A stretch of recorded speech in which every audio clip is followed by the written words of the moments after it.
Live షోకి తిరిగి స్వాగతం. పగిలిన అర్థం విరిగిన మనసు అతుక్కోని రెండు రాష్ట్రాలు మళ్ళీ విలీనం కావన్న మంత్రి హరీష్ రావు గారి వ్యాఖ్యల్ని సమర్థిస్తారా అంటే 28% మంది అవునని, 72% మంది కాదంటున్నారు. ఫోన్ ట్యాపింగ్ వ్యవహారం సుప్రీంకోర్టు ఆదేశాలు ఇవ్వడంతో అక్కడ ఫోన్ ట్యాపింగ్కు తెలంగాణ ప్రభుత్వం లేఖ ఇచ్చిందని, అయితే అదే సమయంలో కేంద్రం ఈ ఫోన్ ట్యాపింగ్ వివరాలు బయటికి రావడం కరెక్ట్ కాదు అని చెప్పి కేంద్రం ఈ రెండు రాష్ట్రాలకి లెటర్ రాయటం, మొత్తం మీద అంతా కూడా కొంచెం కన్ఫ్యూజన్గా ఉంది. అయితే తెలుగుదేశం యువనేత లోకేష్ దీంతో టీఆర్ఎస్ మొత్తం అసలు ఆట మొదలైందని ఆయన వ్యాఖ్యానించారు. నిజంగానే ఆట మొదలైందా? కేసీఆర్ గారికి ఇబ్బంది రాబోతోందా?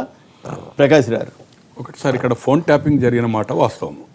ఇప్పుడు సర్వీస్ ప్రొవైడర్స్ కూడా ఏదైతుందో సుప్రీంకోర్టులో మాకు లేఖ ఇచ్చిండ్రు. లేక వాళ్ళేమో 2 sides నుంచి బెదిరింపు జరుగుతుంది. ఒకటేమో data ఇమ్మంటున్నది Andhra Pradesh government, Telangana government ఇవ్వడానికి వీల్లేదంటుంది. విజయవాడ కోర్టు మీద వాళ్ళు హైకోర్టు పోకుండా సుప్రీంకోర్టు పోయారు. ఎందుకు అట్లా వెళ్ళారు? అది కూడా నాకు అర్థం కాలేదు. సుప్రీంకోర్టు ఇచ్చేటి హయ్యర్ కోర్టు కదా, అక్కడే డైరెక్ట్ అదే సుప్రీంకోర్టు కూడా కామెంట్ చేసింది. వైఆర్ అంటే ఏదైతుందో అది సెంట్రల్ గవర్నమెంట్ వైఖరేమో ఇదేంది ఇట్లా ఇస్తే నేషనల్ సెక్యూరిటీ భద్రతకు భంగం కదా అని వ్యాఖ్యానించడం. ఒకటండి, ఫోన్ ట్యాపింగ్లో గతంలో కానీ ఇప్పుడు కానీ అంటే నేను టోటల్ బైలా చెప్పడం లేదు. ఒక సర్వీస్ ప్రొవైడర్లో ఒక అధికారిగా ఉన్న అతను అనుకోకుండా నాకు మిత్రుడు ఫోన్ చేశాను. డెఫినెట్లీ సార్, ఇది వాస్తవమే, తెలంగాణ గవర్నమెంట్ వాళ్ళు ఇచ్చారు, మేము దాన్ని ఏదైతుందో వాళ్ళకి కావాల్సిన సమాచారం ఇచ్చినట్టుగా నాకు కూడా కన్ఫర్మ్ గా చెప్పగలుగుతున్నా. కాల్ డేటా విషయంలో బయటపడుతుంది. కాల్ డేటా చూస్తే ఫోన్ ట్యాపింగ్ జరిగింది అంటే ఆ టెక్నాలజీలో ఏదైతుందో ఫోన్ ట్యాపింగ్ జరిగిందా లేదా అనేది క్లారిటీ బయటకు వస్తుంది. గతంలో ఇంత టెక్నాలజీ లేనప్పుడే ఫోన్ ట్యాపింగ్ ఏదైతుందో మీకు హెగ్డేది 88 లో చూసాం. అంటే ఇప్పుడు నాకు చిన్న సందేహం, ఏదైనా మోసం జరుగుతోంది, తప్పు జరుగుతోంది అనుకున్నప్పుడు పోలీసులకి ఫోన్ ట్యాప్ చేసే అధికారం ఉండదా? ఫోన్ చట్టంలో ఏదైతుందో హోమ్ సెక్రటరీ సెక్షన్ 5 ప్రకారం మీరు చేయండి అని లెటర్ ఇచ్చాడు కదా. టెర్రరిస్ట్ యాక్టివిటీ, నక్సల్స్ యాక్టివిటీ అంటే అదొక టెర్రరిస్ట్ కింద ఇతర దేశాలు అటువంటి జరిగినప్పుడు అది కూడా టేక్ ద పర్మిషన్ తీసుకొని ట్యాప్ చేయాలి. కానీ ఇది పొలిటికల్ జరిగింది. ఇంకోటి కంబైన్డ్ స్టేట్, ఇక్కడ ఇది కామన్ క్యాపిటల్ కింద ఉంది, దీనికి కొన్ని హక్కులు ఉన్నాయి. ఉండడం కూడా ఏదైతుందో గవర్నమెంట్ వచ్చి చేసింది కనుక దానివల్ల ఏదైతుందో ఇది ఎలక్షన్ సందర్భంలో చేసింది. వేరే ఎక్కడన్నా లా అండ్ ఆర్డర్ యాక్టివిటీ అవుతుంది, ఆ గవర్నమెంట్ ఇన్వాల్వ్ ఇచ్చిన చేయడం, ఇది ఇట్లా ఈ పద్ధతి కాదు. ఇది ఓన్లీ ఆన్ ఎలక్షన్ ప్రాసెస్. అంటే ఇప్పుడు మీరు చెప్పేదాని ప్రకారం ఎక్కడన్నా మోసం జరుగుతోంది, అవినీతి జరుగుతోంది, ఇట్లాంటి తెలిసినా కూడా ట్యాప్ చేయకూడదు. అది సార్ ట్యాప్ చేసేది టెర్రరిస్ట్ ఖచ్చితంగా సార్ ట్యాప్ చేయడానికి వీల్లేదు. 1. నెంబర్ 2 ఏదైతుందో ఇప్పుడు ఇది కౌన్సిల్ ఎలక్షన్ సందర్భంలో జరిగిన ఇష్యూ, ఏదన్నా కానీ ఇష్యూ. ఇది సిబిఐ కనుక నిజంగానే ట్యాప్ అనేది జరగకపోయేది ఉంటే ఖచ్చితంగా యాజ్ ఫర్ మినిస్టర్ స్టేట్మెంట్ కానీ సీఎం స్టేట్మెంట్ కానీ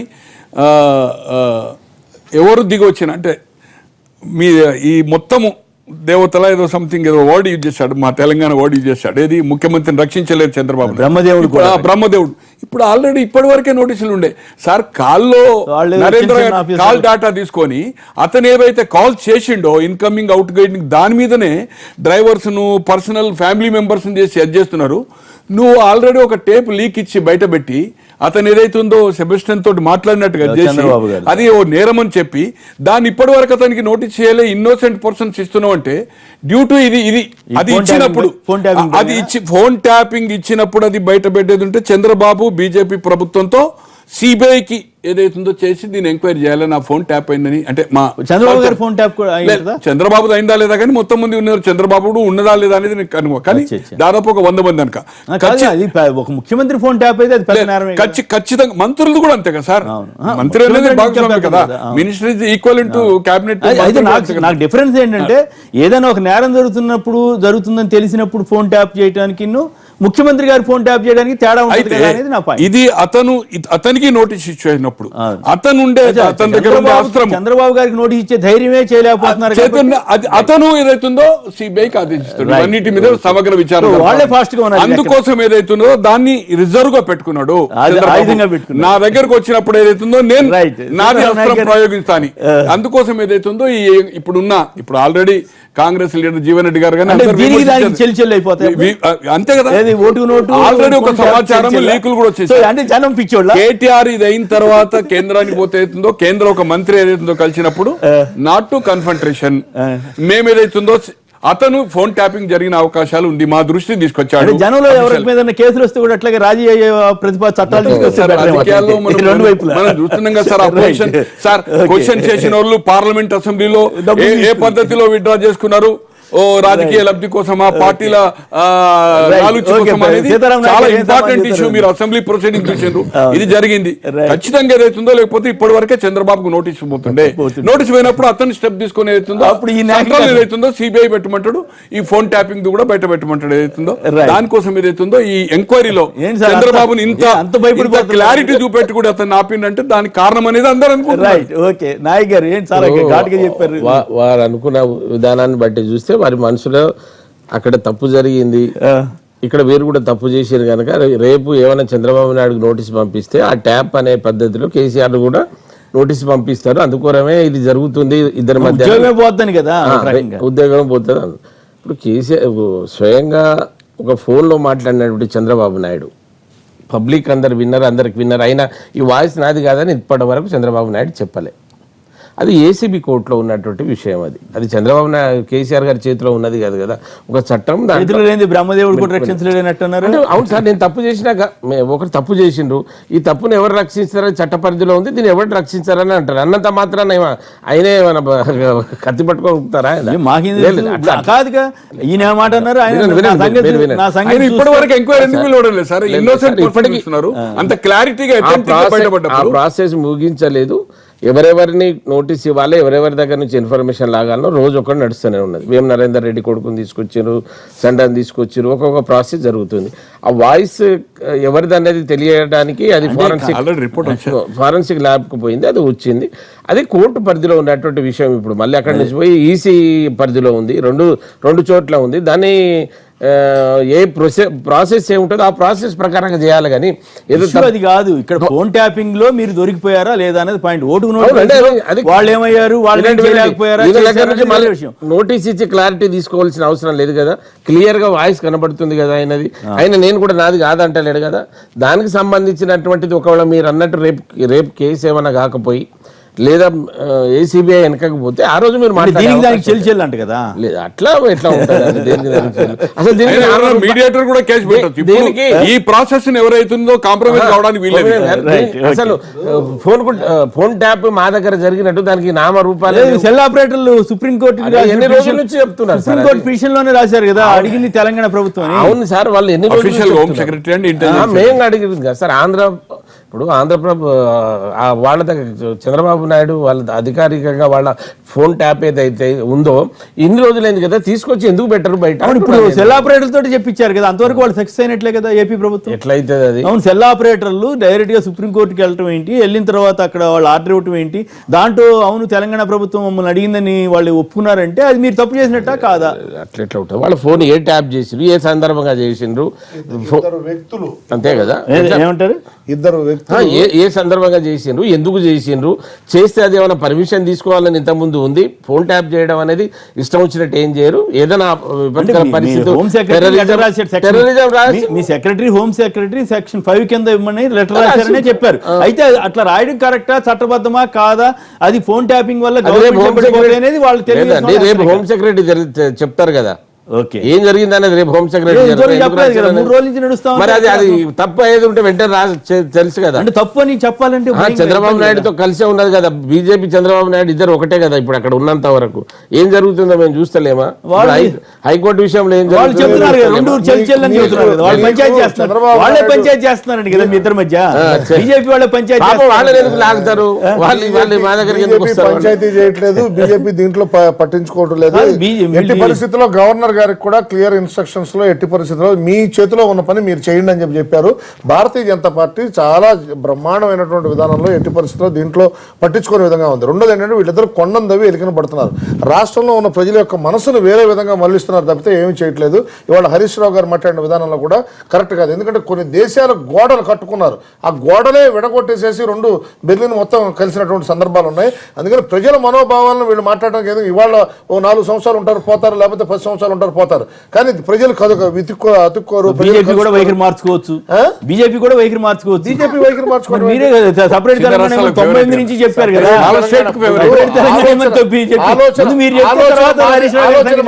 కేసీఆర్ వల్లే ఈ తెలంగాణ వచ్చింది అనే ఒక ఆలోచనతోనే కదా వాళ్ళ రాష్ట్రాలు ఇచ్చారు సార్. దీన్ని కూడా పాత్ర లేదు. బీజేపీలో సమైక్యవాదులు కాబట్టి మీరంతా అది సమస్య. సమైక్యవాదులు అని కాదండి, రకరకాల వర్గాలు ఉన్నాయి కదా. తెలంగాణ వర్గం ఉన్నా ఆంధ్రదేశం వర్గం ఉన్నా ఎవరున్నా కూడా రాష్ట్రం సుభిక్షంగా ఉండాలి, రెండు ప్రాంతాలు అభివృద్ధి చెందాలని మనసులు అతుక్కోవు, మనుషులు అతుక్కోవు. మీరు వేరు మేము వేరు, మీకు సార్ ఆయన రాష్ట్రం కలుస్తుంది అంటాడు చంద్రబాబు నాయుడు. 2 రాష్ట్రాలు కలిస్తాయి అంటాడు. మీకు మొదటి పొత్తు లేదు. రెండు చోట్ల అధికారం కావాలనుకోవటం వేరు, 2 రాష్ట్రాలు కలిసి ఉంటాం అనేది వేరు. 2 రాష్ట్రాలు కలిసి ఉంటాం. ఒక మాట అన్నారండి, తెలుగు జాతి అనేక సార్లు కలిసిపోయింది, అనేక సార్లు విడిపోయింది, మళ్ళీ కలిసిపోయింది అంటాడు. అంటే ఒక మాటను 1000 విధాలుగా తీసుకోవచ్చు మీరు. తీసుకోండి అదే విషయం. ముందు బీజేపీ మేము భవిష్యత్తులో 2 రాష్ట్రాలను కలుపుతాము, తెలుగు జాతి అంతా ఒకటిగా ఉండాలని తీర్మానం చేసిన తర్వాత మీరు మాట్లాడితే బాగుంటుంది. మీరు మర్చిపోయారు ఆ సంగతి. అది సమస్య. ఫస్ట్ క్రెడిట్ తీసుకున్నారు ఆ రోజుల్లో. మేము ఫస్ట్ తీర్మానం చేసింది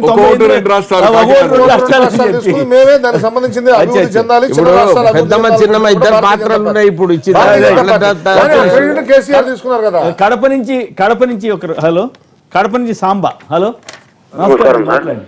నమస్కారం, మాట్లాడండి. ఇప్పుడు మీరు ఫోన్ ట్యాపింగ్ అని మాట్లాడుతున్నారు కదా సార్. అవును.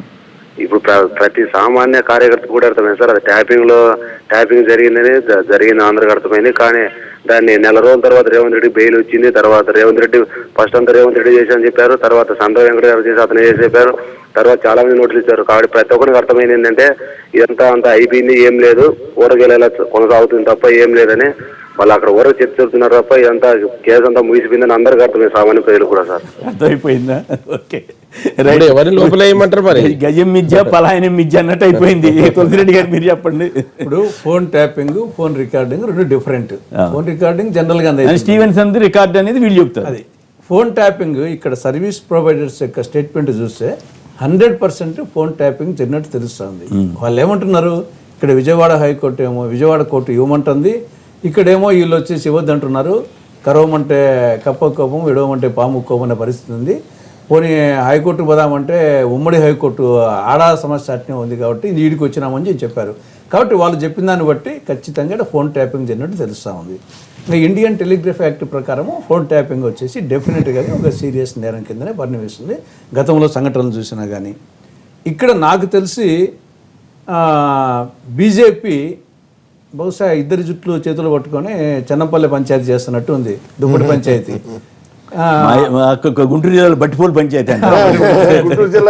కాబట్టి మేము అందుకే మొదటి ఆలమంటే అడుగుతున్నాము, అటు ఓటుకు నోటు వ్యవహారం కానీ ఇటు ఫోన్ ట్యాపింగ్ కానీ ఈ సమగ్ర దాని మీద ఒకటి చెల్లి అంటగా అదే చెప్తున్నారు కదా. అదే చెన్నపల్లి పంచాయతీ చేస్తూ మన జుట్టు పెట్టుకునేదానికి. కాబట్టి సుప్రీంకోర్టు పర్యవేక్షణలో సిబిఐ విచారణ జరగాలని మేము మొదటి నుండి కోరుతున్నది ఇదే. ఇప్పుడు అక్కడ తప్పు జరగచ్చు, ఇక్కడ తప్పు జరగచ్చు.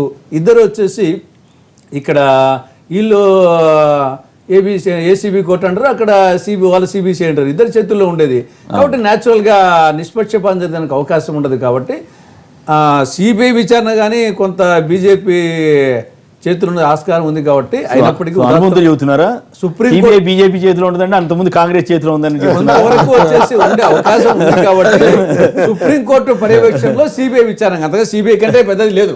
కాబట్టి ఖచ్చితంగా మనం దాన్ని నమ్మాల్సిందే.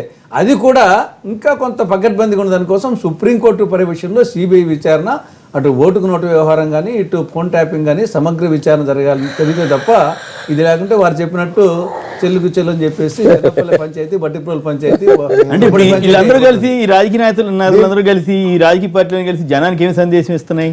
జనాలు అన్ని చూస్తున్నారు, వచ్చేసి వాత పెట్టాల్సిన పెట్టేస్తారు అందరికీ. అంటే అంతమంది వాళ్ళకి కూడా అర్థమవుతుంది. కానీ వాళ్ళు తీసుకునే సమయంలో తీసుకుంటారు మామూలు అట్లా కాదు, ఒక కేసునేమో రాజకీయం అని ఇంకో కేసునేమో ఇద్దరు కొట్టుకోవద్దని ఇట్లా చెప్పడం వల్ల అంటే బీజేపీ పెద్దన్న పాత్ర లేదా కేంద్రంలో ఉండాల్సిన బీజేపీ కూడా ఒక నిర్దిష్టంగా ఎస్ ఇది మీరు తప్పు చేశారు లేదా ఇది రైట్ ఇది తప్పు అని ఎందుకు చెప్పట్లేదు, ఇద్దరి మధ్య ఎందుకు డ్రామా ఆడుతుంది? ఒక విషయం కేసీఆర్ చాలా ఇంపార్టెంట్ విషయం ఏంటంటే దేశం ఉన్నటువంటి ఇవాళ దేశంలో ఉన్నటువంటి ఆర్థిక పరిస్థితి దృష్ట్యా ఇవాళ మాకు తెలంగాణ రాష్ట్రం కానీ ఆంధ్ర రాష్ట్రం కానీ మాకు అక్కర్లేదు. మీ వరకు మీరు అభివృద్ధి చెందండి, మీ వరకు ఇక్కడ ప్రజలు ఎన్నుకోబడ్డారు. ఉత్తరాఖండ్ ముఖ్యమంత్రి గారి యొక్క వ్యక్తిగత పర్సనల్ సెక్రటరీ స్టింగ్ ఆపరేషన్ జరిగితే పెద్ద నేరం పెద్ద గందరగోళం చేసి బీజేపీ పార్లమెంట్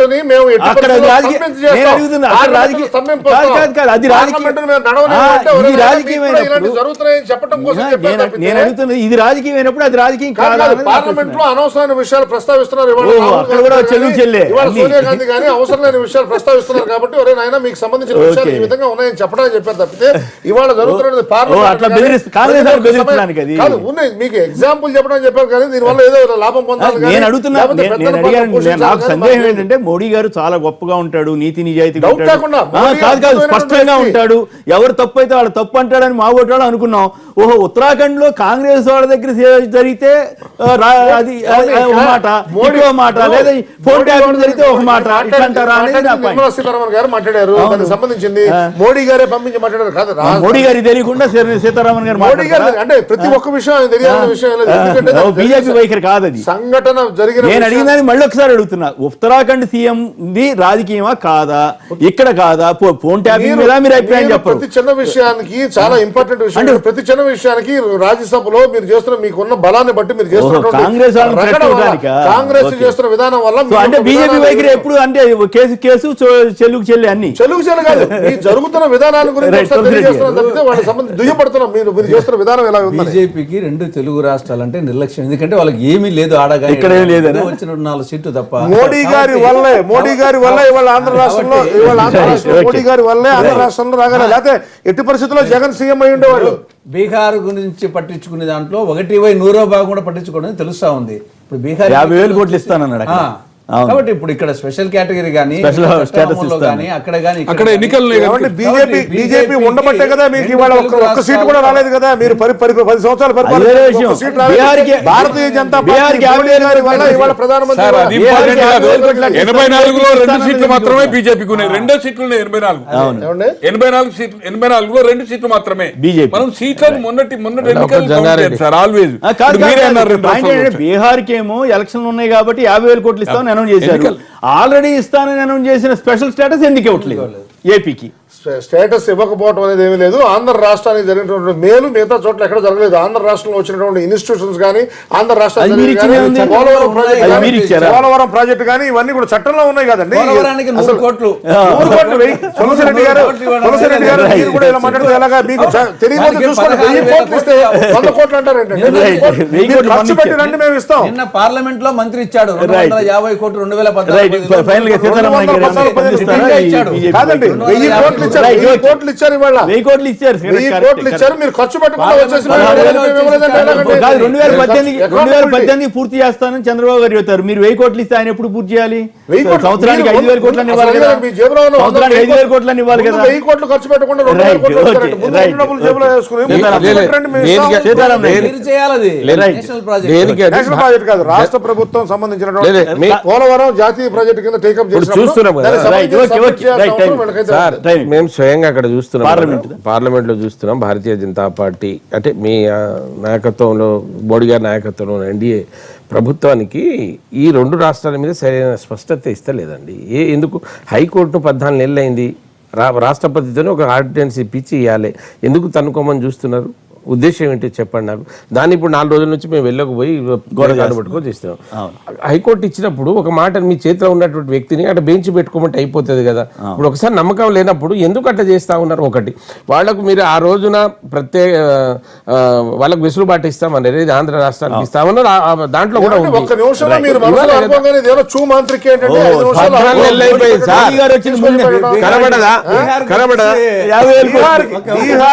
రాబోయే రోజుల్లో ఇస్తాం. 12,000 కోట్లు ఇస్తానని కాంగ్రెస్ పార్టీ చెప్పి ఏం చేయగలిగింది? కాంగ్రెస్ పార్టీ 12,000 కోట్లు ఇస్తానని ఇంతవరకు బిహార్ ప్యాకేజీ రాజ్ కుమార్ లోపల వేసుకుంది. కానీ కాంగ్రెస్ పార్టీ వాళ్ళైతే 7 మండలాల్లో ఉన్న 3 లక్షల ఆదివాసులు ఒక రాత్రి ముంచారు.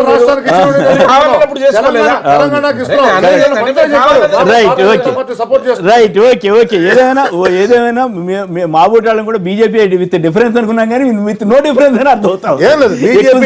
తప్పకుండా పగిలిన అర్థం విరిగిన మనసు అతుక్కోవని 2 రాష్ట్రాలు మళ్ళీ విలీనం కావన్న మంత్రి హరీష్ రావు గారి వ్యాఖ్యలను సమర్థిస్తారా అంటే బాగానే పెరిగింది. 50% మంది కాదన్నారు. సమానంగా దాదాపుగా వచ్చినట్లే. ఎస్ఎంఎస్ పంపిన వారందరికీ కూడా ధన్యవాదాలు. గోని ప్రకాశ్ గారు, ప్రొఫెసర్ సీతారాం నాయక్ గారు, రామకోటయ్య గారు, తులసిరెడ్డి గారు అందరికీ కూడా ధన్యవాదాలు. ఇది నేటి వార్తా విశ్లేషణ కార్యక్రమం. నమస్కారం.